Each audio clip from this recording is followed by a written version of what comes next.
Good morning guys, welcome back to my মিষ্টি mini blog. তো আজকে ছিল ভোট মানে অফিস ছুটি ছিল, তো বাড়িতেই ছিলাম। বাড়িতে যেহেতু ছিলাম সেই কারণে সকাল সকাল ঘুম থেকে উঠে না স্নান করে নিয়েছিলাম পুজো দেবো বলে।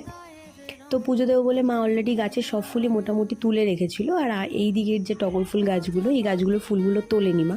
তো আমি চলে গেছিলাম এই গাছের ফুলগুলো তুলতে। আর এই টগর ফুলগুলোর এত সুন্দর স্মেল, সত্যি খুব ভালো লাগে।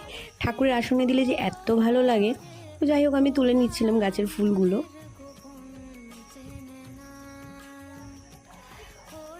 তো ফুল তুলতে তুলতে দেখছিলাম যে আমি ভেবেছিলাম হয়তো অল্প কয়েকটা ফুল আছে, তখন দেখলাম অল্প কয়েকটা না, অনেকগুলো ফুলই রয়েছে। আসলে মা যেহেতু সকালবেলার দিকে ওই দিকের ফুলগুলো তোলে, মানে ওই দিকে থাকে, তাড়াহুড়োর চোটে মার এই দিকে ঠিক আসে না যে এই দিকের গাছগুলোর ফুলগুলো তুলবে, তো এই দিকে ঠিক মা আসে না বলে মা ওই দিকের ফুলগুলো তুলেই মানে চলে যায় ঘরে আর কি।